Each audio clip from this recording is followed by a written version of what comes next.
കൂട്ടത്തിൽ ഒരാളായി വീട്ടിലൊരാളായിട്ടുണ്ടാവുന്നതാണ്. അത് ഈ 10 വർഷം ഞാൻ നിലനിർത്തിയിട്ടുണ്ട്. പട്ടാമ്പിയിൽ നിന്ന് മൂന്നാം തവണയാണ് മുഹമ്മദ് മുഹസിൻ ജനവിധി തേടാൻ പോകുന്നത്. ഇപ്പോൾ 2 തവണ കഴിഞ്ഞു, മൂന്നാം തവണയിലേക്ക് പോവുകയാണ്. എന്താണ് ഒരു പ്രതീക്ഷ? തീർച്ചയായിട്ടും ഞാൻ തുടക്കം മുതൽ ആളുകളോട് പറയുന്നത് പോലെ അവരുടെ കൂട്ടത്തിൽ ഒരാളായി വീട്ടിലൊരാളായിട്ടുണ്ടാവുന്നതാണ്.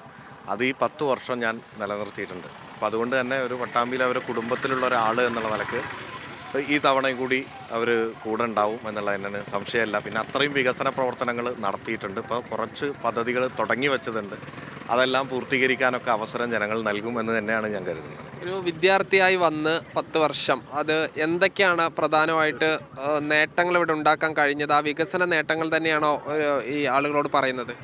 തീർച്ചയായിട്ടും ഒരു വിദ്യാർത്ഥി എന്നുള്ള നിലയ്ക്ക് ഇവിടെ വന്നതിന് ശേഷം പൂട്ടിപ്പോകാൻ ഉണ്ടായിരുന്ന 3-4 സ്കൂളുകളുണ്ട്. ആ സ്കൂളെല്ലാം തന്നെ നവീകരിച്ചു കഴിഞ്ഞു. ഇന്ന് പട്ടാമ്പി മണ്ഡലത്തിൽ ഒരു വിദ്യാലയവും പൂട്ടിപ്പോകുന്നില്ല. എല്ലാ സ്കൂളിലും മികച്ച കെട്ടിടങ്ങളായി. ഏറ്റവും പ്രധാനപ്പെട്ട PWD റോഡുകളെല്ലാം നവീകരിച്ചു. ടൗണ് നവീകരണങ്ങൾ 3-4 ടൗൺ നവീകരണങ്ങൾ നടന്നുകൊണ്ടിരിക്കുന്നുണ്ട്. അതോടൊപ്പം തന്നെ സമഗ്ര കുടിവെള്ള പദ്ധതി എല്ലാ പഞ്ചായത്തിലും പദ്ധതിക്ക് ഫണ്ട് വെച്ച് ആവിഷ്കരിക്കാൻ കഴിഞ്ഞിട്ടുണ്ട്. ഗ്രൗണ്ടുകൾ നവീകരണ പ്രവർത്തനങ്ങൾ നടന്നുകൊണ്ടിരിക്കുന്നുണ്ട്. Minority coaching centre, Sreenarayana Guru open university, പട്ടാമ്പിയിലെ fire station, Koppam police station, ഇതെല്ലാം ഈ കാലയളവിൽ യാഥാർത്ഥ്യമായതാണ്. പട്ടാമ്പി കോളേജിൽ നിരവധിയായിട്ടുള്ള വികസന പദ്ധതികൾ, കിഫ്ബിയുടെ പദ്ധതിയുടെ ഭാഗമായി മേൽപ്പാലം, പട്ടാമ്പി പാലം, നമ്മുടെ റോഡ്, അങ്ങനെ തുടങ്ങി നിരവധി പദ്ധതികൾ. ഇപ്പോൾ റവന്യൂ ടവർ, നേരത്തെ മുനിസിപ്പൽ ടവർ, ഇനി നമ്മൾ പിന്നെ യൂത്തിന് ഏറ്റവും പ്രധാനപ്പെട്ട IT പാർക്ക് അടക്കമുള്ള കാര്യങ്ങൾക്കുള്ള ശ്രമങ്ങൾ നടത്തിക്കൊണ്ടിരിക്കുന്നു. വിമൻ അവർക്ക് എൻ്റർപ്രണേഴ്സിന് ഫെസിലിറ്റേഷൻ സെൻറ്റർ തുടങ്ങാനുള്ള പദ്ധതികളുമായിട്ട് മുന്നോട്ട് പോകുന്നു.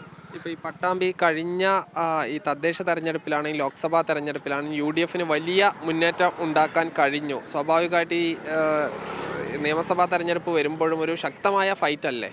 അല്ല, 2021 തെരഞ്ഞെടുപ്പിൽ നമ്മൾ നിൽക്കുന്ന സമയത്ത് ലോക്സഭയിലേക്ക് വലിയ വ്യത്യാസത്തിനാണ്, ലോക്സഭയിൽ വലിയ ഭൂരിപക്ഷത്തിനാണ് UDF ഉണ്ടായിരുന്നത്. പക്ഷേ അതേ ആളുകൾ തന്നെയാണ് തിരിച്ച് നിയമസഭയിലേക്ക് പിന്നെ പട്ടാമ്പിയുടെ ചരിത്രത്തിലെ ഏറ്റവും വലിയ ഭൂരിപക്ഷം തന്നത്. അപ്പോൾ അതുകൊണ്ട് തന്നെ ആ ഇലക്ഷനുകളൊന്നും ഈ നിയമസഭാ ഇലക്ഷനെ ബാധിക്കില്ല എന്ന് ഉറപ്പാണ്. പിന്നെ SIR വലിയ തരത്തിലുള്ള പ്രചരണങ്ങൾ നടത്തി. SIR പൂർത്തീകരിച്ചു. പട്ടാമ്പി മണ്ഡലത്തിലെ മാത്രമല്ല, കേരളത്തിലെ തന്നെ ആരും അർഹതപ്പെട്ട ഒരാളും അവരുടെ വോട്ടേഴ്സ് ലിസ്റ്റിൽ നിന്ന് പുറത്തു പോയിട്ടില്ല. അപ്പോൾ അത്തരത്തിലുള്ള പ്രചരണങ്ങളൊന്നും ഇനി ഈ തെരഞ്ഞെടുപ്പിൽ ഏശില്ല എന്നുള്ളത് നമുക്കറിയാം. എന്തായാലും പട്ടാമ്പിയിൽ വാശിയേറിയ പോരാട്ടമായിരിക്കും ഉണ്ടാവുക. ഇനി ഈ UDFന്റെ സ്ഥാനാർത്ഥി കൂടി ആരാണ് എന്ന് ഉറപ്പിക്കേണ്ടിയിരിക്കുന്നു.